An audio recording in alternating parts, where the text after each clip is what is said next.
ሶፊያ የለበሰችው አፈርማ ጉርድ ቀሚስና ብርቱካናማ ሹራብ አሳምሯታል። ከማርቆስ ጋር ስትሆን ደስ ነው የሚላት። ማንም የሌላት ብቸኛና ሰው በሌለበት ደስ ይለ የምትንከራተት ምስኪኑና ታሳዝነዋለች። ማርቆስና ሶፊያ ወደ ሆቴል አቀንተው የቤቱን ስፔሻል ፒዛ በስስ ደረቅ ቂጣ ላይ እንዲሰራላቸው አዘዙ።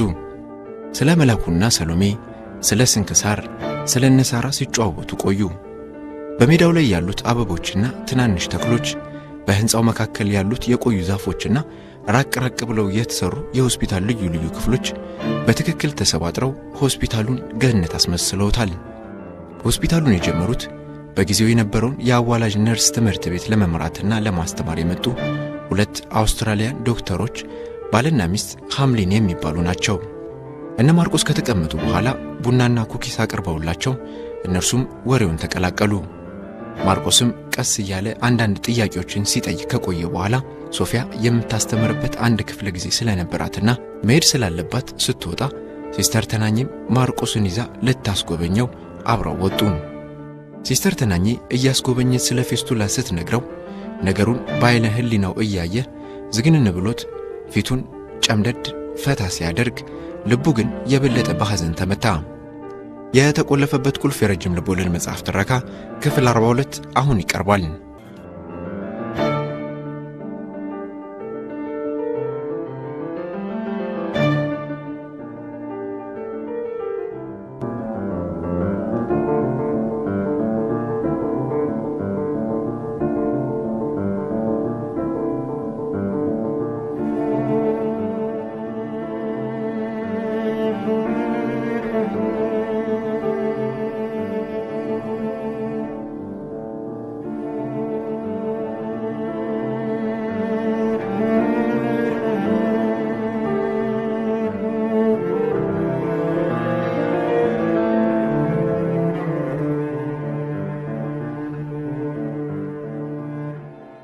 ፌስቱላ ማለት ቃሉ ሁለት የተለያዩ የሰውነት ክፍሎችን ተፈጥሯዊ ባልሆነ መንገድ የሚያገናኝ ቀዳዳ ወይም መንገድ ማለት ነው።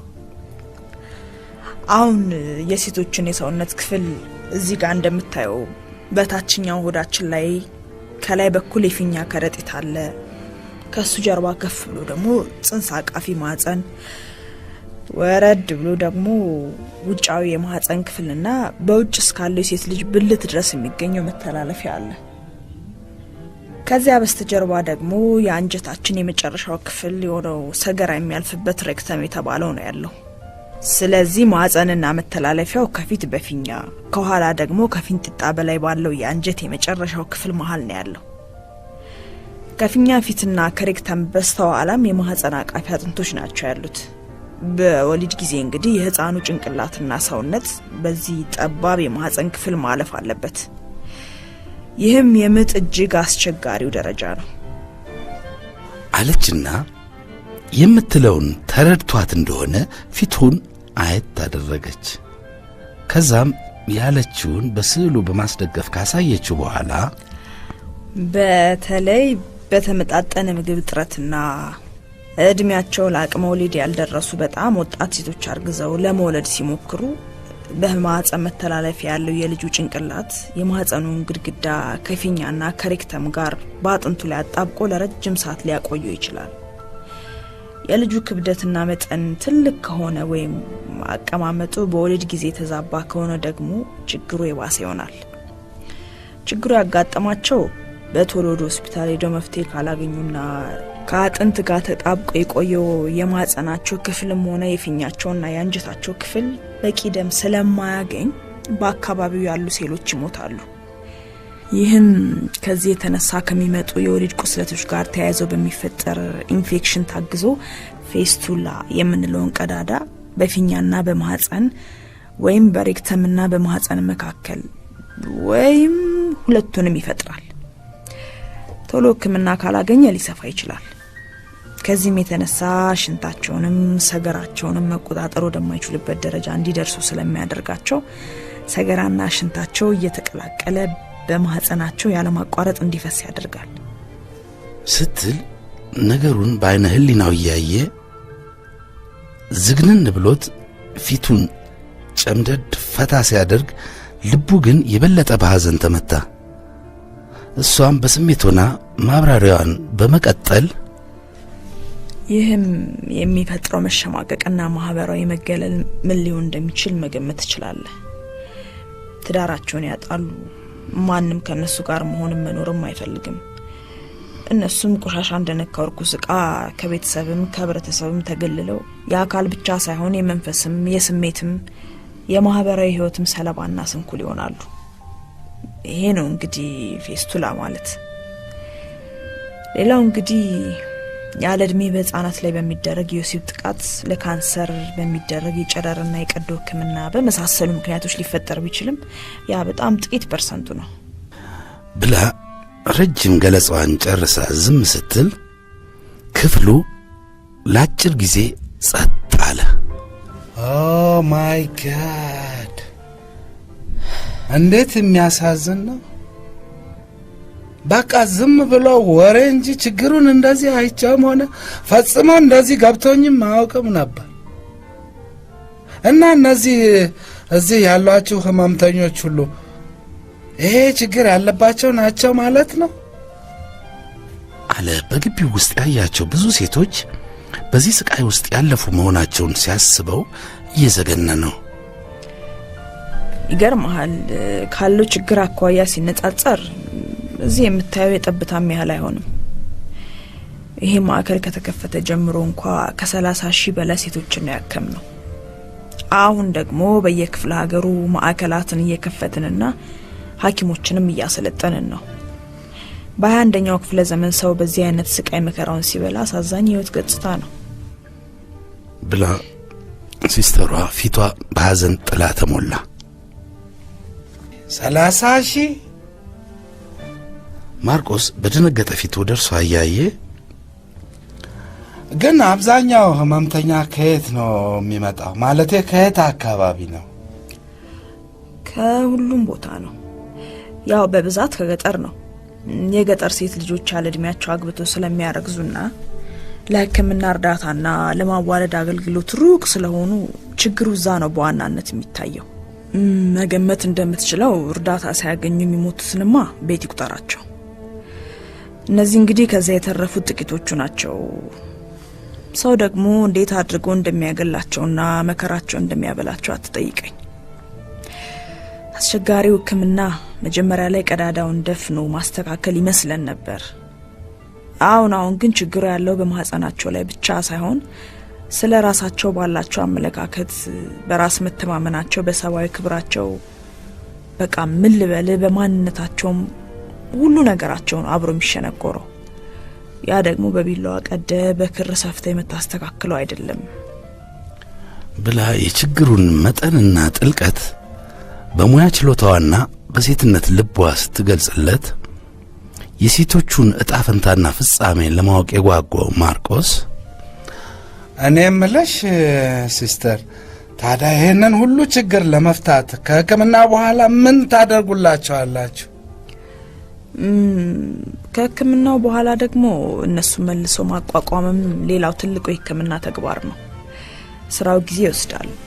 ደግሞም ትዕግስትና ብዙ ገንዘብም ያስፈልገዋል። እንጃ ታውቀው እንደሆነ የደስታ መንደር የሚባል አለ፣ ድሮ ታጠቅ ጦር ሰፈር የነበረበት ቦታ። አሁን ነርሶችን ማሰልጠኛና መልሶ ማቋቋሚያ በዚያ ስፍራ አለን። መሄድ ከፈለክ ሶፊያ ታውቀዋለች። እንዲያውም ወደዚያ የሄደች ማንበብና ከተማሪዎቹ ጋር መስራት ትወዳለች አለችና ስዕሎቹ ካሉበት ግድግዳ ዞር እያለች እስኪ ሕክምና የሚሰጥባቸውን አንዳንድ ክፍሎችን ደግሞ ላሳይህ በማለት ይዛው ህመምተኞች የሚተኙበትን ክፍል፣ የላጅና የላቦራቶሪ ክፍል፣ የጸሎትና የጥሞና ክፍል፣ የሰራተኞች መዝናኛ ካፌ፣ የቀዶ ሕክምና ክፍሎቹንና የፊዚዮቴራፒ ክፍሎቹን አሳየችው። ዶክተር አምሊን የለችም እንጂ ያስተዋውቀህ ነበር። እንዴት አይነት ጥሩ ሰው መሰለች! ብላ በሐኪሞች ቢሮ አካባቢ ዞረው በዛ ያሉ በማገገም ላይ ያሉ ታካሚዎች ተሰባስበው ወደሚጫወቱበት ስፍራ ይዛው ሄደች። እሷን ሲያዩ ሲስተር እያሉ እየተንጫጩ ከበቧት። ከአንዲት ቅድስት ሴት ጋር እንዳለ ነው ማርቆስን የተሰማው። በዚህ ስፍራ የሚሰሩትን ሰዎች ሁሉ አከበራቸው። የተወሰኑትን እየጨበጠ ተዋውቆ ትንሽ አወራቸው። አንዲት ትንሽ ልጅ ግን ከአእምሮ አልጠፋችም። ተለይተዋቸው ሲሄዱ ሲስተር፣ ያቺ ጠይሟ ትንሽዬ ልጅ አንቺ ላይ ተጠምጥማ የነበረችው እሷም በወሊድ ነው ማለት ነው ብሎ እንዴት መጠየቅ እንዳለበት ስላላወቀ አንጠልጥሎ ተወው። ጥያቄው የገባት ሲስተር ተናኘም አይ በእርግጥ እሷን የሚያህሉም ልጆች አጋጥሞኛል፣ በወሊድ ጦስ እንዲህ አይነት ችግር ያጋጠማቸው። እሷ ግን አጎቷ ደፍሯት በተፈጠረባት ቁስለት ነው ፌስቱላ የተፈጠረው ስትለው ማርቆስ ወንድ መሆኑ እስኪያሳፍረው ድረስ ዘገነነው። አላቅም በምን አይነት ጨካኝ ዓለም ውስጥ እንደምንኖር ያሳዝናል አለና ዝም ብለው ሶፊያ ወዳለችበት ቦታ ተመለሱ። እዛም አንድ ዛፍ ስር ቆም ብለው 10 ደቂቃ ለሌሎች ጥያቄዎቹ መልስ እየሰጠችው ቆዩ። ሲስተር፣ የምገልጽበት ቃል የለኝም። ብዙ ነገር ነው የተማርኩት። እንኳንም መጣሁ። የምትሰሩት ሥራ ከማስበው በላይ ነው የሆነብኝ። አሁን እኔም መጀመሪያ ስቀጠር ሥራ ብቻ መስሎኝ ነበር። አሁን ግን ሕይወቴ ሆኗል። ይኸው 15 ዓመቴ። በጣም ደስተኛ ነኝ። ያለቀስንም ቢሆን የሌላውንም ባና እናደርጋለን አለች በእንባ የረጠበውን አይኗን እያደረቀች። አሁን ልክ ነሽ። እያለቀሱ እንባን ማድረቅ ፋውስ እሱ ነው አለ ማርቆስ የነገረችው ልቡ ውስጥ ሰርስሮ እየገባ። አሁን ሶፊያ ለምን እዚህ ቦታ ተጠምዳ እንደቀረች እየገባው ነው።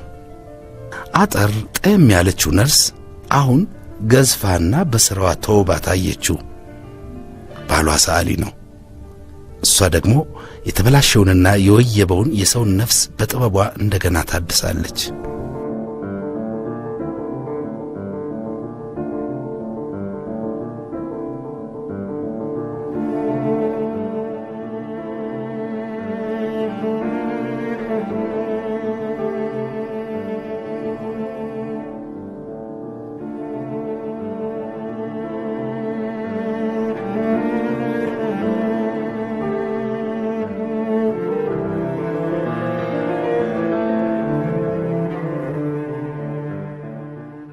ሶፊያ ጋር ሲደርሱ የምታስተምረውን ትምህርት እየጨረሰች ነበር።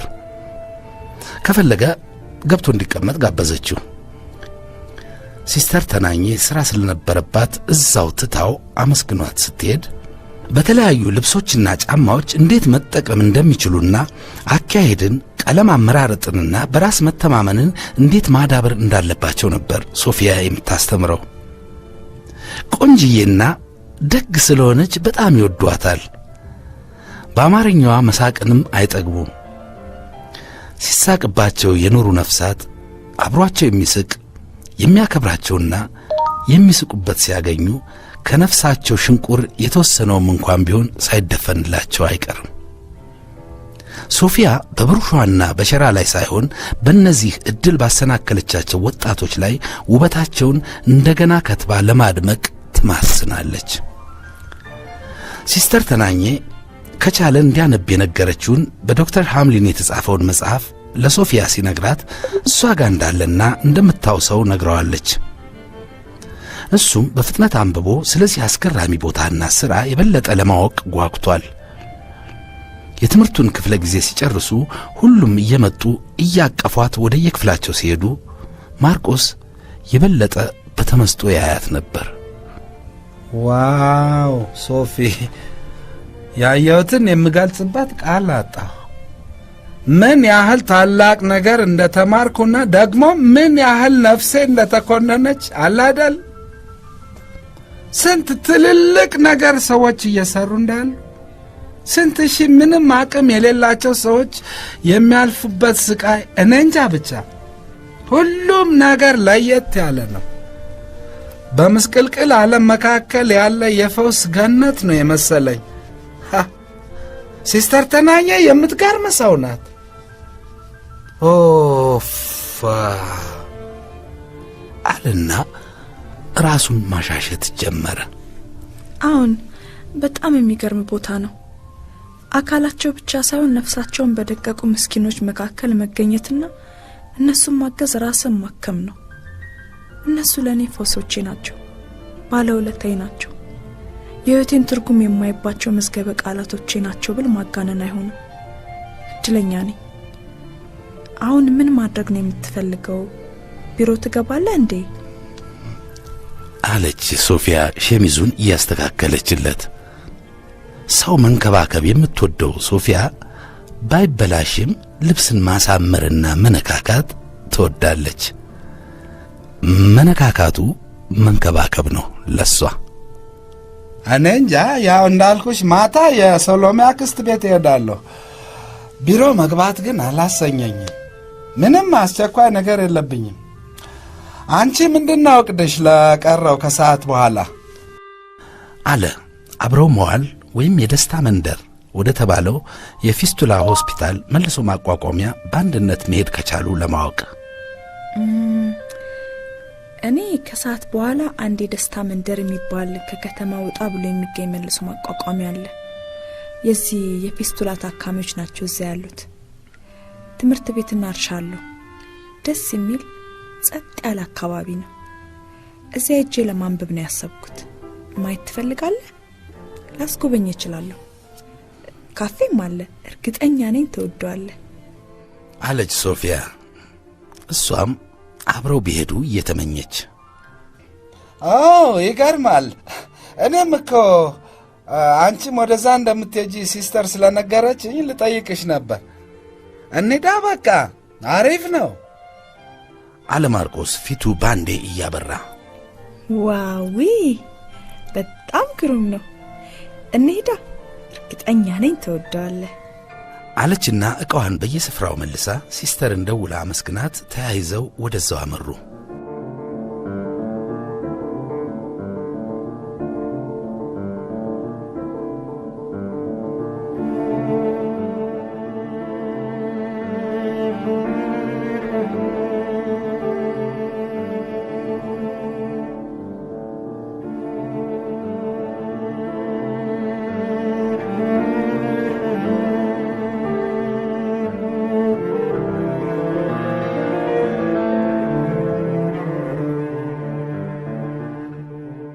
ሲሄዱ በወንጌት አድርገው ቡራዩን አልፈው በገፈርሳ በኩል ዞረው ነበር ሄዱት።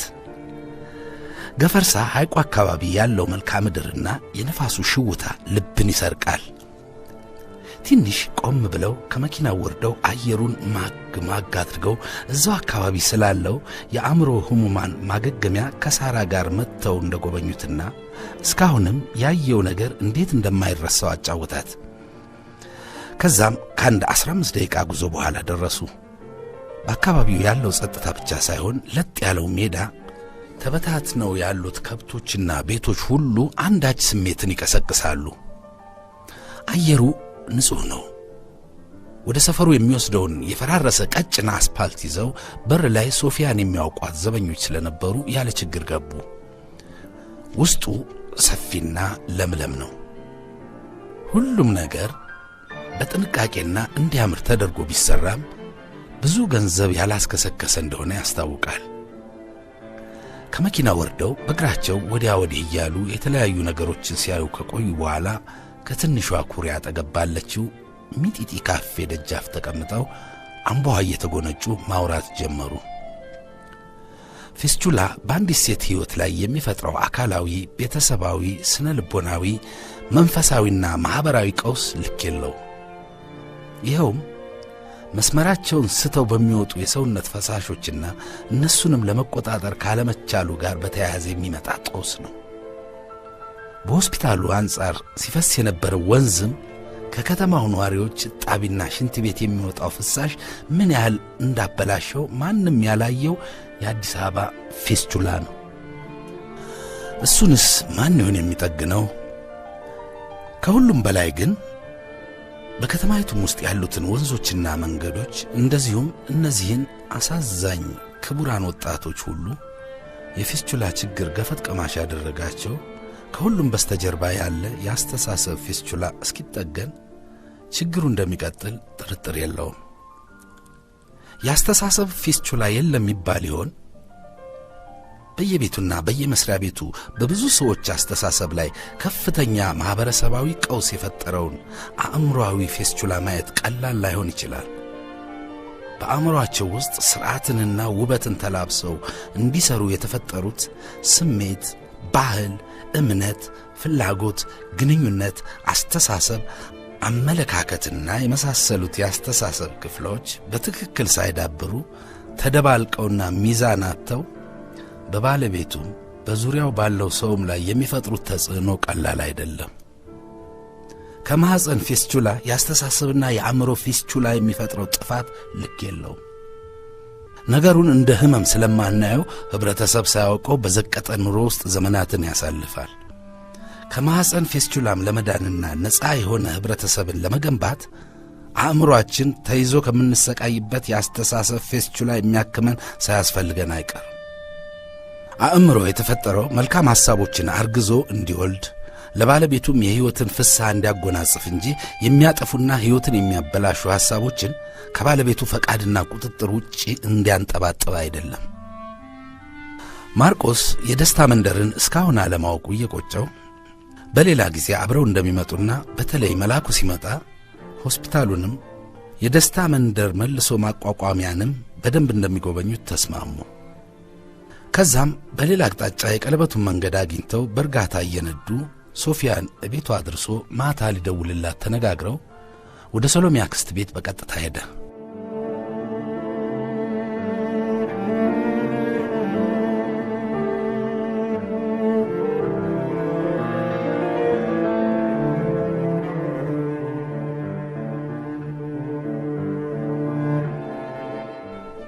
እዚያ እንደደረሰም የሰሎሜ አክስትና አያት ሳሎን ሆኖ ሲጫወቱ ነበር ያገኛቸው።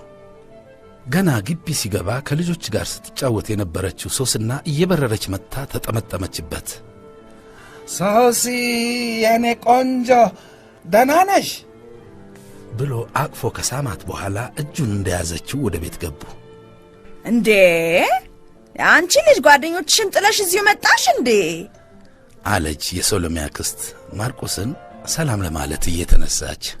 አረ ማርቆስም እኮ ጓደኛዬ ነው፣ የኔና የመሊ ጓደኛም እኮ ነው አለች ሶስና አሁንም የማርቆስን እጅ እንደያዘች። ልክ ነው የኔ ቆንጆ ብሎ ጎንበስ ብሎ ግንባሯ ላይ ሲስማት፣ ቆይ ግን ለምንድን ነው መሊ የጠፋው? ምን አድርጌው ነው ግን? እሱም ሳሊም በቃ የሉም እኮ ብላ በጥያቄ ችግሯን መግለጥ ስትጀምር፣ መሊ ለሥራ ሄዶ እኮ ነው አሜሪካ። አሁን እኮ ይመጣል። ሳሊሲያው እየደወለችልሽ አይደል? አሁን ደግሞ ሥራዋን ስትጨርስ ከመቀሌ ትመጣለች አለች የሰሎሜ አክስት ሶስና እያሳዘነቻት። ግድ የለም አውቃለሁ እኮ እነሱ የታለ የሚነጋገሩት? ሁለቱም ተጣልተዋል አውቃለሁ። ሶስና ማልቀስ ስትጀምር የሰሎሜ አክስት ይዛት ወደ ጓዳ ሄዳ አባብላት ከጓደኞቿ ጋር እንድትጫወት ከልጆቹ ቀላቀለቻት። ወይ አበሳ! ምን አይነት ጭንቅ ነው! እሷ የምትታለ ልጅ አይደለችም እኮ። አሁን ምን ይባላል? ምን የሚጠጣ ላምጣል ማርቆስዬ? እራት እስኪደርስ ወይስ በኋላ የሆነ ነገር ላምጣ አለችው። ማርቆስ የማይግደረደር መሆኑን ስለምታውቅ አይ አምቦ ካለ አምቦ አለዛ ውሃ፣ ሆዴ ሙሉ ነው። አሁን በቅርብ ነው የበላሁት አለ። የሰሎሜን አያት ሰላም ካላቸው በኋላ አጠገባቸው እየተቀመጠ። ሳሎኑ ሰፊና ፍክት ያለ ሲሆን ሶፋዎቹ የሚመቹ ናቸው። ቡና ሊፈላ እየተቆላ ነው የደረሰው። ቤቱ ሁሌም ድግስ ድግስ ነው የሚለው። ሰሎሜ አዲስ አበባ እንደ አክስቷ ቤት የምትወደው ቤት የለም። አክስቷና ባሏ ደግሞ በጣም የሚዋደዱና የሚከባበሩ ስለሆኑ ቤቱ ሰላም የነገሰበት ቤት ነው። እንዲያው ልጄ ያንን መልአኩን አግኝተው ታውቃለህ? እንዴት ነው? እንዲያው እኮ በዓይኔ ላይ ነው ሰሞኑንማ የሚሄደው አሉ የሰሎሜ አያት እማማ መገርቱ ማርቆስን እያዩ። ትናንት ማታ በስልክ አውርቼው ነበር። ደህና ነው። ያው የሳራ አደጋ ልቡን ይዞት ነበር። ብቸኛነቱም አለ መሰል፣ ግን ደህና ነው አለ አምቦውን ብርጭቆ ውስጥ እየቀዳ። እንዴት ናት እባክህ? እሷስ ምን የመሰለች ልጅ እንዲያው በምን ቀን ጣለባት? አሁንም ሆስፒታል ናት ወይስ? አለች የሰሎሜ አክስት። ማናት ሳራ? እቺ ባለፈው ባሏ ልጆቹንም ሚስቱንም በጥይት ደበደባቸው ያላችሁ ናት? እንዲያው እኮ ዘንድሮ ያሰማን የለ። ይሄ እውነት 8ኛው ሺህ ነው እንደው አሉ እማማ መገርቱ። እሳቸውም ለመስማት ጆሮአቸውን እያቀኑ። አሁን እሷ ናት እማዬ፣ የመላኩት ናት እኮ። የሰሎሜ አክስት ተመቻችታ ተቀመጠች። አዎ ሰሞኑን ቤት ገብታለች። ልጇም ትንሽም ቢሆን መናገር ጀምራለች አሉ። ግን ረዘም ያለ የማገገሚያ ጊዜ ሳያስፈልጋቸው አይቀሩም። ሳራም የልጆቿም ጉዳይ ተጨምረው ብዙ እያለቀሰች ያስቸግራለች ነው ያለኝ አለ ማርቆስ እግሮቹን አነባብሮ እያጣመረ። እንደ ያሳዝናል። ምን ቀን ያጋጠማት? እሱንስ ምን አይነት ሰይጣን ያገኘው? ለወሬም አይመችኮ። ታዲያ መላኩ ይቆያል ወይስ ይመጣል? እንግዲህ ስልጠናውን አሁን ጨርሷል። 1-2 ሳምንት እነ ሳራ ጋር መቆየት ሳያስብ አይቀርም። ከዛ በኋላ ያው እንደሚመጣ ነው የነገረኝ። ሰሎሜስ እዛ ያለውን ፕሮጀክት እየጨረሰች ነው። ከዛ ምን ማድረግ እንዳሰበች ይታወቃል። አለ ማርቆስም የሚያውቀውን ያህል ከነገራቸው በኋላ የጥያቄውን ገበታ እየገለበጠ። ምን እባክህ ልጅቱ እኮ ልውጥ ውጥን ያለችው። ምን ማድረግ እንደምትፈልግም እኮ ማወቅ አልቻልንም። በመላኩ ጉዳይ በጣም የተጎዳች ነው የምትመስለው። ምንድነው ጉዳዩ ብንላት ምንም ወራት አትፈልግም። ደግሞ አዲስ አበባ ማስጠልቷታል። አሁን ደግሞ ሰሞኑን ወደ አሜሪካ ተመልሼ መኖሩ ሳይሻለኝ አይቀርም የሚል ወሬ ጀምራለች። እኔ በእርግጥ ለሷም ለነጋሽም ጥሩ ነበር እዚያው ብትሆን። ግን እዚያም የምትሄደው ፈልጋ ሳይሆን በቃ ሽሽት ይመስለኛል። እንደው አንተ እሱን አናግረዋል? ምንድነው አለ ችግሩ? አለች አክስቲቱ። ጥያቄው የወይዘሮ መገርቱም ነበርና እሳቸውም ጆሮአቸውን አነቁ።